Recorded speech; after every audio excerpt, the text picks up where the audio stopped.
The perpetual foreigner stereotype has historically been with us. Asian Americans, no matter how many generations, have been viewed as the outsider. Especially today, with rising tensions between the U.S. and China, this stereotype has led to the racial profiling of many Chinese American scientists and engineers. It has also affected working class Asian Americans in other ways, especially with regards to job discrimination. We have seen many cases of government overzealousness in charging Chinese American scientists for passing on patent and other military secrets to the People's Republic of China, only to find out later that there was little evidence of crimes committed. An atmosphere exists where dirty politics between political parties use the scapegoating of Asian Americans as a form of one-upmanship to show who is taking a tougher stand against China. This is outright racism and othering, and we have other communities of color facing racial profiling in other ways. Blacks have to deal with racial profiling in policing, Latinx peoples with regards to immigration policies. The basis for coming together exists and needs to be taken. The perpetual foreigner stereotype and racial profiling is nothing new. Historically, U.S.-China relations has affected how Chinese Americans have been viewed. Similarly, U.S.-Japan relations has affected how Japanese Americans have been viewed. During World War II, China was considered an ally, and Chinese Americans were therefore viewed as allies. During the Cold War, China was viewed as the enemy, and Chinese Americans were cast as the fifth column. Currently, with the new Cold War, Chinese Americans are now beginning to be viewed as disloyal. Asian Americans are lumped together in this, racially lumped together, because of the fact that the public views all Asian Americans as the same. The following is a brief timeline of policy shifts in U.S.-China relations, which have direct and indirect ramifications on how Asian Americans are viewed. In 1972, the Shanghai Communique is signed, opening relations between the U.S. and China. In 1979, the United States recognizes a one China policy, and Congress also passes the Taiwan Relations Act. The two countries issue a joint communique on the establishment of diplomatic relations, normalizing their ties. The U.S. also endorses the One China policy and transfers diplomatic recognition from Taipei to Beijing. The Taiwan's Relation Act also puts into law, which maintains commercial, cultural, and other relations through the American Institute in Taiwan, a nonprofit incorporated in Washington, D.C. In 1989, the Tiananmen Square incident takes place. Massive student-led protests in Beijing's Tiananmen Square. Because of this, U.S. President George H.W. Bush halts arms sales to China and puts relations on hold. In the year 2000, trade relations between the U.S. and China is normalized. China is granted permanent trade relations status with the U.S. under the U.S.-China Relations Act. This status is a prelude to China joining the World Trade Organization the following year. As the world's biggest importer and exporter, respectively, U.S.-China trade has been on an upward trajectory since diplomatic ties were established. However, in 2001, the Hainan Island incident takes place. A U.S. signals intelligence plane collides with a Chinese interceptor plane as it performs, quote, freedom of navigation, unquote, exercises over a contentious part of the South China Sea claimed by both China and Vietnam. In 2008, China is the largest holder of U.S. debt. In 2010, China becomes the world's #2 economy and on track to become the largest world economy in 2025. In 2011, though, President Obama's administration made a decision to shift its U.S. military and security operations from Iraq and Afghanistan to Asia, introducing a new pivot to Asia policy. A large part of this has been to provide a U.S. counter to China's rising hegemony in Asia, because of the fact that China was becoming the world's second largest economy. Vice President Hillary Clinton has asserted more openly that U.S. foreign policy was now pivoting towards Asia. This policy has been reflected with regards to the U.S. role as a counter to the rise of China, the establishment of a U.S. Marine base in North Australia in 2014, U.S. naval base being reestablished in Subic Bay, Philippines in 2012, U.S. naval base also being established in Jeju Island in South Korea in 2016, and then the continued use of a U.S. naval base in Okinawa. There has been lots of U.S. concerns of the rise of China as an economic and financial power, while at the same time the U.S. has been in decline as an economic and financial power. There has been increased China bashing and reaction to China's rising role in the world global economy. The fallout is also related to deindustrialization in the United States, the decline of living standards for the U.S. middle classes, and there has been also been calls for more protectionism as a result of this. China's blamed for unfair trade practices and even for economic sabotage, as well as economic espionage. And also China has been blamed for trade and military secrets being taken. Racial profiling then becomes more pronounced as far as Chinese Americans within the United States. Because of the fact that China has become a global superpower, current U.S.-China tensions has been high. Economic competition has been intense, and the intensity has led to increased reliances on military security measures. The recently announced AUKUS, A-U-K-U-S Security Pact, a coalition of Western nations, including Australia, United Kingdom, and the U.S.,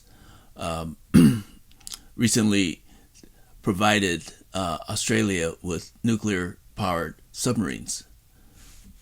Similarly, the Quad coalition, which includes India, Australia, Japan, and the U.S., was put together by the U.S. to counter not only China's military expansion, but also its influence in emerging technologies. Internally within the U.S., Cold War-like preparations have been taking shape to confront the so-called China threat. Like the Red Scare during the McCarthy era of the 50s, a new Red Scare is taking shape. In a recent statement by FBI Director Christopher Wray, he calls for a whole-of-society response to China's intrusions on the U.S. He states, "The greatest long-term threat to our nation's information and intellectual property and to our economic vitality is the counterintelligence and economic espionage threat from China. China is engaged in a state effort to become a world superpower by any means necessary." He goes on in another statement To be clear, the adversary is not the Chinese people or people of Chinese descent or heritage. The threat comes from programs and policies pursued by an authoritarian government. But in practice, the China bashing that is taking place today has affected persons of Chinese descent and heritage. In this new Cold War, racial profiling, the use of race or ethnicity as grounds for suspecting someone of having committed an offense, has unfortunately been the practice.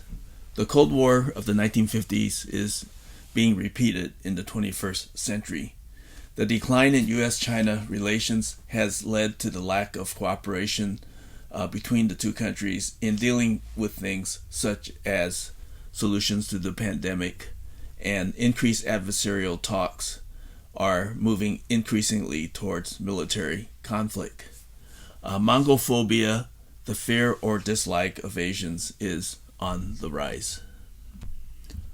Racial profiling, the use of race or ethnicities as grounds for suspecting someone of having committed an offense, takes different forms for different race or ethnic groups.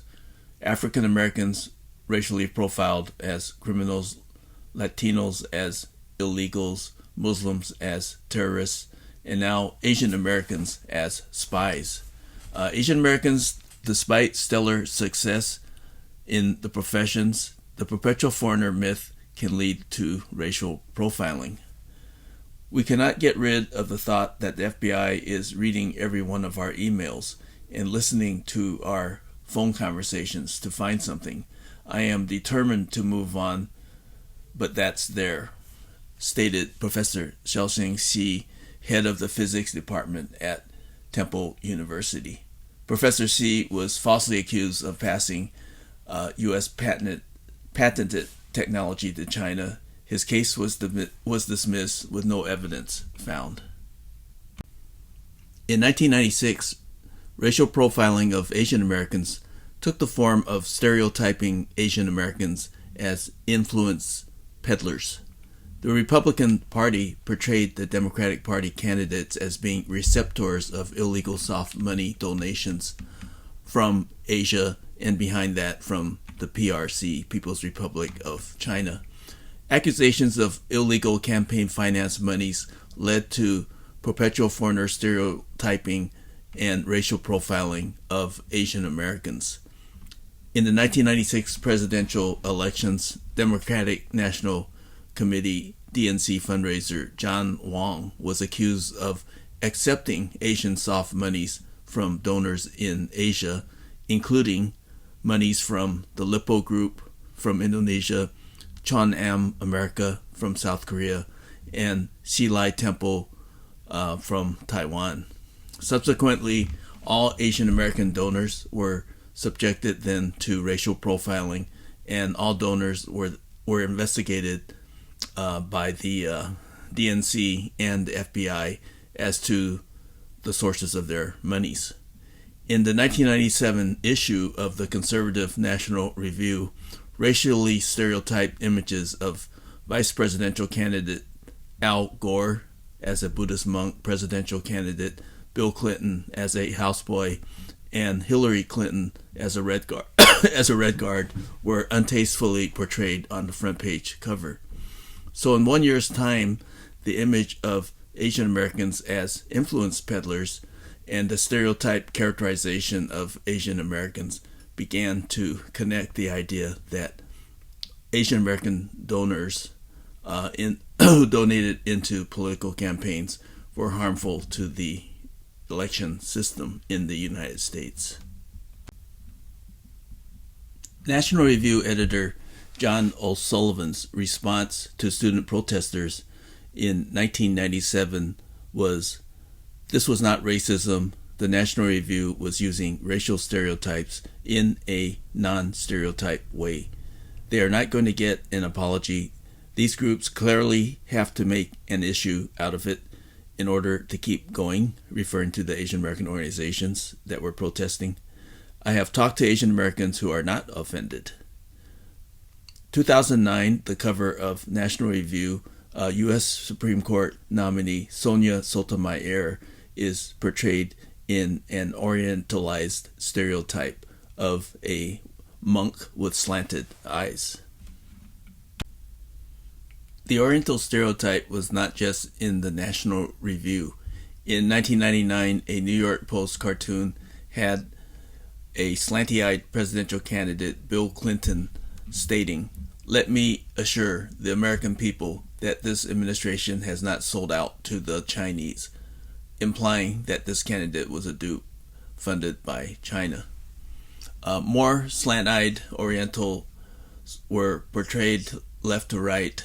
Attorney General Janet Reno, Secretary of State Madeleine Albright, Hillary Clinton, and Vice Presidential candidate Al Gore.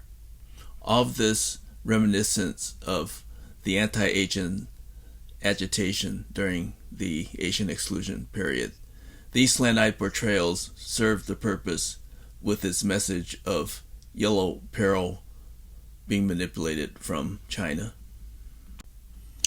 It was in this atmosphere of anti-Asian stereotyping that Dr. Wenho Lee, a scientist working for the Los Angeles National Laboratory in 1999, was charged with passing on the W-88 missile system secrets to China. A congressional committee known as the Cox Committee came out with a report that charged the Clinton administration for laxness in the Los Alamos National Laboratory. The report focused on laxness in the laboratory and infiltration by Chinese government spies. That it was under the Democratic Party's watch that the W-88 missile system secrets were given to China by a person of Chinese ethnicity. Shortly after, Dr. Wenho Lee's name was leaked to the press. The New York Times and the Washington Post named Dr. Wenho Lee as the spy. He was charged with 59 counts of espionage and mishandling of military secrets. He was held in solitary confinement for 9 months. His main support base was the Asian American community. No evidence was found or proven that he passed on secrets to another power.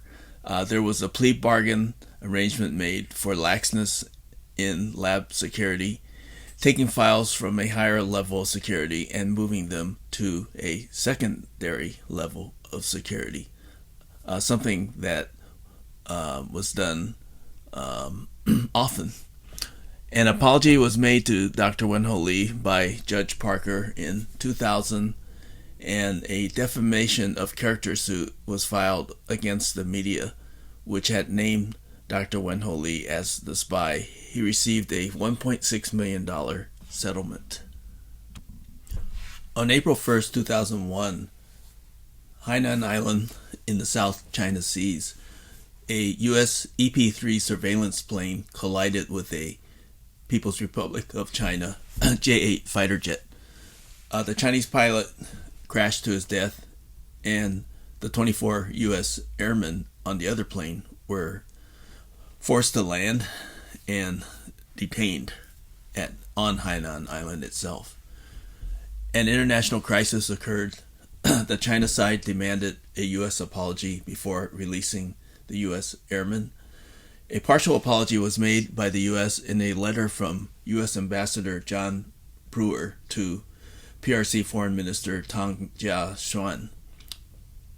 The letter stated, "Sorry for the death of the pilot Wang Wei," and it also stated, "Sorry for entering Chinese airspace without verbal clearance." This international incident resulted in the return of U.S. pilots, and U.S. dollars were allotted for dismantling and removal of the damaged U.S. EP-3 surveillance plane. No compensation was given, however, by the U.S. to the pilot's family, the Chinese pilot's family, for their loss. Other confrontations continued with ongoing U.S. surveillance. in the same South China Seas area near Hainan Island. This was 2001, April. There was fallout on the Asian American community. Asian Americans became targets for retribution.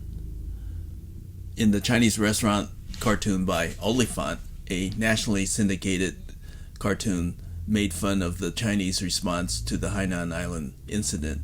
A befuddled Uncle Sam walks away from an angry Chinese person with slanty eyes and buck teeth, saying to the Chinese person, "I don't think I'll come back there very soon." Radio talk shows had chatter calling for restaurant boycotts in the U.S., Chinese restaurants boycott in the U.S. They also called for internment camps for Chinese ethnics. This whole incident created an impact on the question of belonging, the rights of Asian Americans to social and cultural citizenship, and it had an impact as far as it being an omen on things to come in the future. Behind all these things are Mongophobia fears, a term introduced by legal historian Frank Wu. Mongophobia is the fear or dislike of Asia transferred to Asian Americans, fueled by economic competition and political crisis. It is the ideological foundation of racism against Asian Americans. Similar to how Islamophobia is the fear of Muslims and Islam, Mongophobia brings out a similar anxiety. Its logic is the yellow peril and the unassimilability of Asian Americans. Mongophobia is promoted in advertisements and movies. In the Citizens Against Government Waste ad in 2010, the ad uses Asian Americans to play the enemy. They also use the Orientalism stereotypes for conservative causes. In the movie Red Dawn, there's been different iterations of Red Dawn, 1984, 2010, and 2012. Originally, the People's Republic of China was in the earlier version of Red Dawn. It was later changed to North Korea. The backdrop to the latest Red Dawn is a weakened NATO. The U.S. is invaded by North Korea and ultra-nationalist Russia. In 2001, the Committee of 100, an organization of Chinese American elites, funded a professional survey of American public opinions towards Chinese Americans and Asian Americans. They discovered that 25% of Americans indicated strong negative attitudes and stereotypes towards Chinese Americans. 23% of Americans felt uncomfortable voting for an Asian American to be president of the United States. 24% of Americans did not approve of intermarriage with Asian Americans. 40% of Americans felt that an increase in Asian American population was good. 56% of Americans believe that Asian American contributions have been positive. This was 2001. Shocked that the 2001 survey showed that 25% of the American public held strong negative attitudes and stereotypes towards Chinese Americans and Asian Americans, a follow-up survey took place in 2009. The 2009 survey did show positive American attitudinal changes. 9% of Americans felt uncomfortable voting for an Asian American person to be president of the United States. Compared to 2001, 23% felt uncomfortable. 11% of Americans would not approve of intermarriage with an Asian American, compared to 2001, 24%. 70% of Americans felt that an increase in Asian American population was good compared to 2001, 40%. 73% of Americans believe that Asian American contributions have been positive compared to 56%.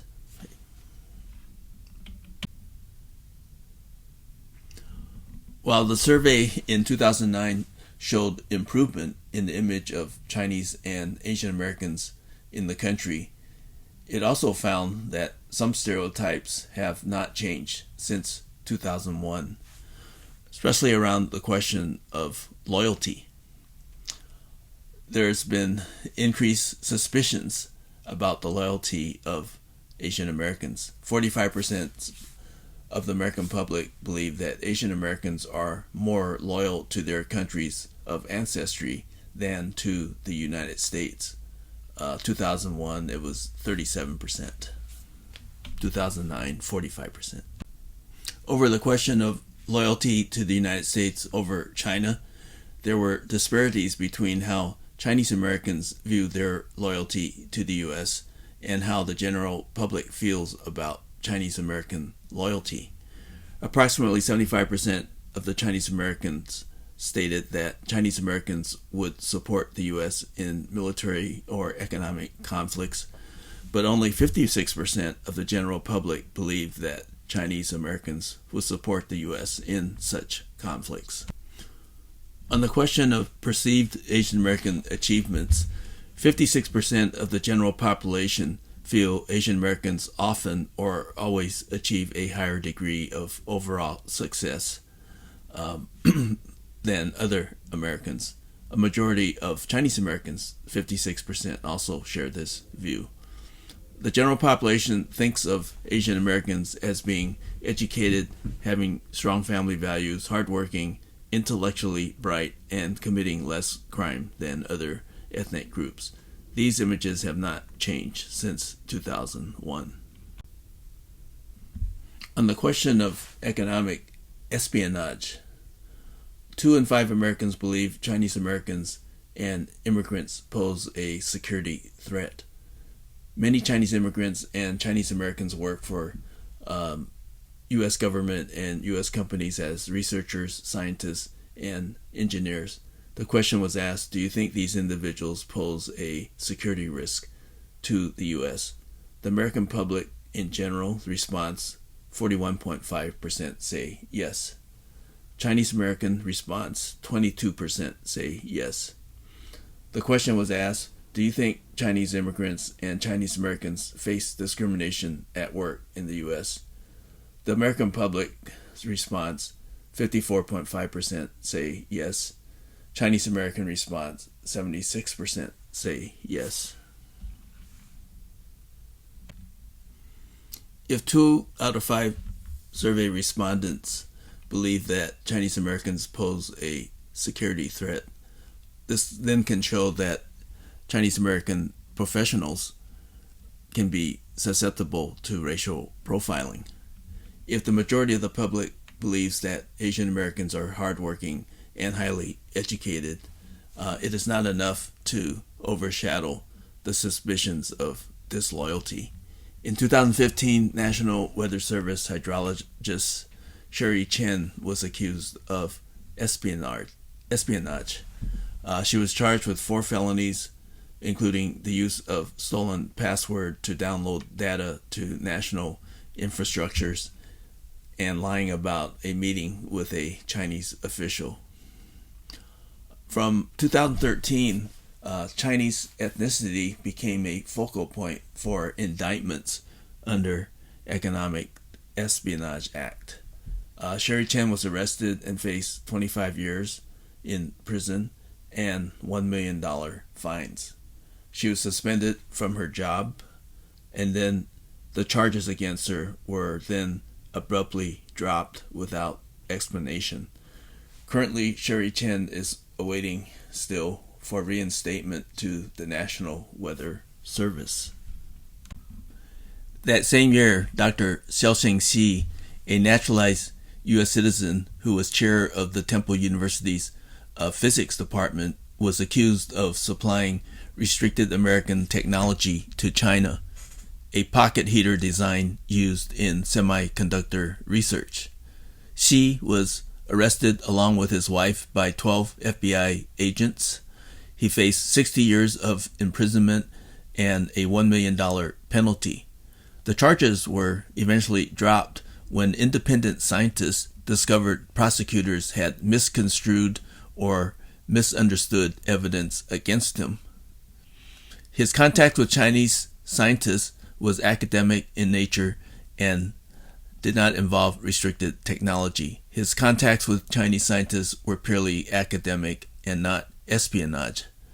But because of the Cold War that was going on, Chinese American loyalties have been severely questioned to the point of racial profiling and false charges. He was left holding the bag, having to pay for expensive lawyers' fees, his family traumatized by the whole event, and even the possibility is open that he could be recharged. The scientists and research cases were not isolated mistakes, but rather U.S. policy to send a message to China that the United States will protect its cutting-edge technology. But in doing so, it has been using racial profiling to bear down on Chinese American researchers. MIT professor Gang Chen was arrested under the China Initiative on January 14th, 2021. Chen was accused of failing to disclose various ties to China in a 2017 Energy Department grant application, as well as failing to disclose a foreign bank account on a 2018 tax document.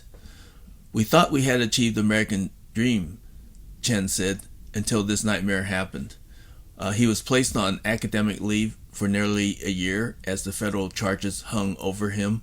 Documents revealed an Energy Department official actually told prosecutors they had gotten it wrong, and Chen was not required to disclose any of the affiliations he was accused of hiding. 2 weeks later, prosecutors dismissed the indictment against Chen. This is one of the 8 cases the department has dropped against Chinese-born researchers for that year. The China Initiative, 2018 to 2022, was a program directed by the Department of Justice to implement policy to counter national security threats from China. Its concentration was on discoveries on economic espionage, campus research, grant monies. The China Initiative focused on academics and researchers of Chinese descent. 24 Chinese researchers have been charged, 8 cases dropped, 6 pending. The cases drew criticisms of racial profiling, and according to MIT President Raphael Reif, they sent a chill through the scientific community, driving away many professionals who had immigrated to the U.S. for their American dream. In the Cold War of the 1950s, Chinese Americans were hounded, persecuted, and lost citizenships.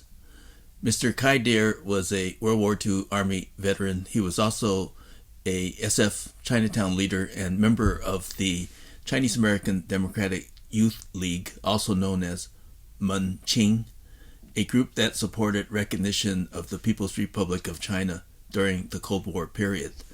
The U.S. government wasted countless hours and monies going after Kai Dare's citizenship status.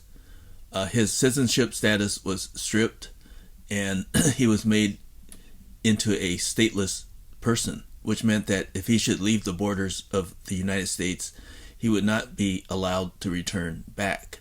His son, William Dare, talks about his father's loss of citizenship in the 1950s. He writes, "The FBI would ring doorbells, talk to kids in the playground, tell lies to intimidate Chinese Americans to obtain information that would expose a person as a paper son. The targeted individual can then be indicted on immigration violations. There was a lot of fear and anxiety within our family. We were told not to speak to strangers, especially to white men, not to answer any questions when the FBI came to our door. There were arguments and estrangement between relatives. My father was accused in 2015 of being a spy for China by the U.S. government. He was charged by the Department of Justice for passing U.S. technology secrets to China and for doing it repeatedly and for lucrative gains. But my father never passed U.S. technology secrets to China, and in fact the prosecution was based on misinformation and was false. But we continue to live with the effects of the prosecution today and still have not received any sort of apology or explanation for what the government did. So in May of 2015, very early in the morning, the FBI came to our doorstep, and we were woken up to loud banging on the door. My dad went to open the door, and there were many FBI agents there. Some were armed, and they had a battering ram ready to take down the door. And immediately he was arrested, and the moment I saw this was when the FBI agents called me as well as my mom and my sister out from our bedrooms where we were sleeping. They called us out and rounded us up at gunpoint, and we watched as my father was being handcuffed and then dragged away. And we didn't really know where he was going or what they were doing. We were kind of in complete shock to see all these armed agents in our house early in the morning, and we had no idea why they were there. The charges against him were of wire fraud. The government accused my father of passing technology secrets to China and charged him for doing that repeatedly and for his own lucrative gains. The charges were based off of emails that he sent to his colleagues in China. So my father's a physics professor, and he has scientific research collaborations all over the world, and he was working with some collaborators in China, so he, of course, was exchanging emails with them. But the government misconstrued these emails as him passing technology secrets to China, which was completely untrue because he had never passed any kind of secret information to any of his colleagues in China. So after several months of living under this cloud of suspicion and under these charges and accusations that my father was a spy for China and that he had passed these technology secrets, the charges were ultimately dropped completely because the government, I think, had no case against him. And my father's lawyers presented, evidence to them showing how they had based their charges on false. These charges were completely false and not based on facts at all, and were scientifically incorrect. But even though the government dropped all of the charges, they never apologized, they never admitted any wrongdoing, and they never explained why they brought the charges. So to this day, we still don't know why the government even brought this case against my father in the first place. These were anti-Asian acts at the hands of the U.S. government. Professor Xi is an American physics professor, is nothing close to being a spy. He does not even work on sensitive research. Yet prosecutors recklessly charged him with crimes based on his Chinese heritage as part of a broader Cold War with China. Without legitimate evidence, the government was able to deploy powerful national security apparatus against scientists such as Xi and others, including intrusive and secretive surveillance under the Foreign Intelligence Surveillance Act. In the process, it upended a family. The perpetual foreigner stereotype continues today. The Cold War, the new Cold War, involves disinformation. Racism is systemic and affects people of color differently, but comes from the same source: white supremacy, imperialism, war aggressive policies. The trauma and violence created runs deep. It's important to regain community voice. It's important to begin and continue community resistance. We need to stop repeating history. Asian Americans and others need to be providers of the truth. Asian Americans are also in a unique position to expose many myths and stereotypes about Asian Americans, and in particular, the perpetual foreigner stereotype.